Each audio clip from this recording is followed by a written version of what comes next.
Del Santo Evangelio según San Lucas. En aquel tiempo dijo Jesús a sus discípulos: como sucedió en los días de Noé, así será también en los días del Hijo del Hombre. Comían, bebían y se casaban, hasta el día que Noé entró en el arca. Entonces llegó el diluvio y acabó con todos. Lo mismo sucedió en tiempos de Lot. Comían, bebían, compraban, vendían, sembraban, construían. Pero el día que Lot salió de Sodoma, llovió fuego y azufre del cielo y acabó con todos. Así sucederá el día que se manifieste el Hijo del Hombre. Aquel día, si uno está en la azotea y tiene sus cosas en casa, que no baje por ellas. Si uno está en el campo, que no vuelva. Acuérdese de la mujer de Lot. El que pretenda guardarse su vida, la perderá, y el que la pierda, la recobrará. Les digo esto: aquella noche estarán dos en una cama, a uno se lo llevarán, y al otro lo dejarán. Estarán dos moliendo juntas, a una se la llevarán, y a la otra la dejarán. Ellos le preguntaron: ¿dónde, Señor? Él contestó: donde se reúnen los buitres, allí está el cuerpo. Palabra del Señor.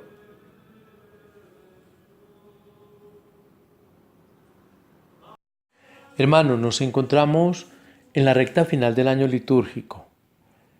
Falta un domingo, que será domingo del fin, para llegar al siguiente domingo, domingo de Cristo Rey.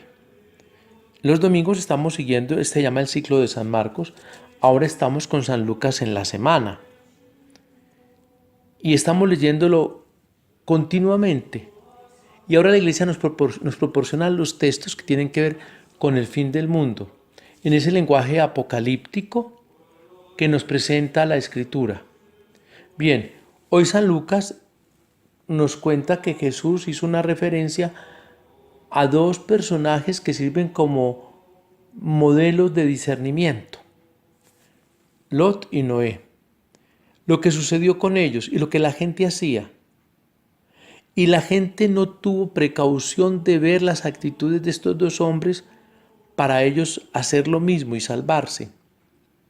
Lo que pasa hoy son las mismas circunstancias y la gente, por falta de fe, no lee los acontecimientos desde la palabra de Dios.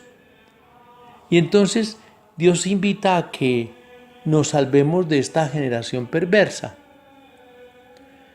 que huyamos de esta generación que no tiene fe, de esta generación que no ha sido regenerada por el bautismo, que no lo vive.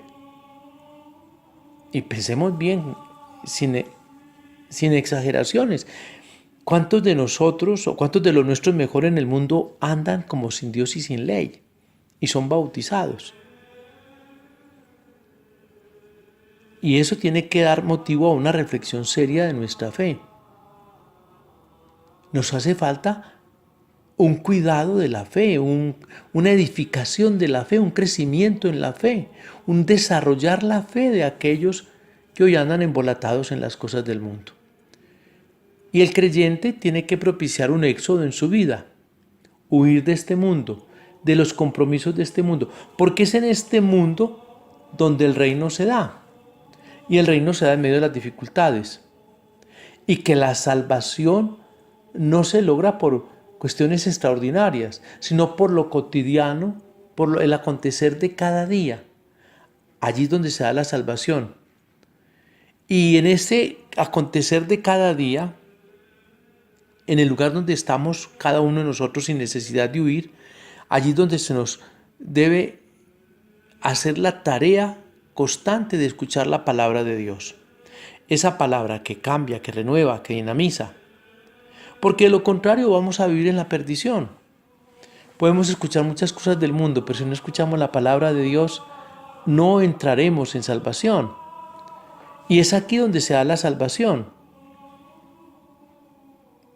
El día terrible.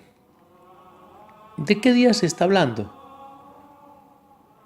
Es el día en que a nosotros se nos pide no volver la mirada atrás como la mujer de Lot, no poner la mano sobre el arado, no renegar de Jesucristo. Porque guardar la vida es perderla. El cristiano tiene que invertir su vida. Y entonces el hombre que invierte su vida la salva. El egoísta no es capaz. Él trata de salvarse a sí mismo, pero no lo logra. Y la salvación es movida por el Espíritu de Cristo, que nos ha enseñado sabernos perder en el amor. Se nos habla de la noche en que van a suceder acontecimientos. Bueno, ¿cuál noche? Podría ser la de la Pascua. En la noche es tiempo de salvación. Ya lo hemos visto en varios textos de la Escritura. Y la noche puede significar muchas cosas cuando se cree y cosas buenas. Y ese acontecimiento es donde se quiera. No ha precisado el Señor lugar, ni hora, ni fecha. Y allí va a llevar a cabo el juicio en aquellos lugares o en aquel lugar. En ese lugar profano se hace el juicio sobre el hombre, pero en ese lugar profano tiene que estar también el hombre del Espíritu. Y es allí, en el lugar, en el acontecer histórico nuestro, donde se realiza el reino. Se habla de dos, sí, aunque cumplan la misma acción, tienen un sentido diferente y por eso uno se lleva, otro se queda.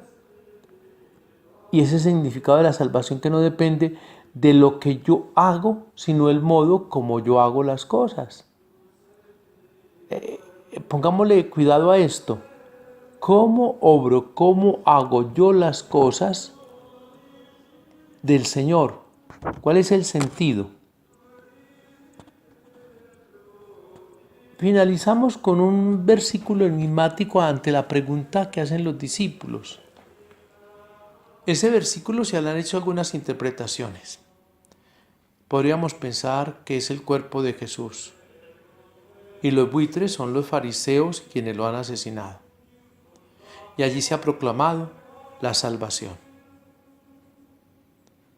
Animémonos pues a caminar hacia el fin, pero no al fin de la catástrofe y la perdición, sino al fin de la esperanza donde se manifiesta la gran misericordia del Señor en nuestra salvación. Sea alabado Jesucristo, y la bendición de Dios Todopoderoso, Padre, Hijo, Espíritu Santo, descienda sobre ustedes y les acompañe siempre. Amén. Feliz día en el Señor.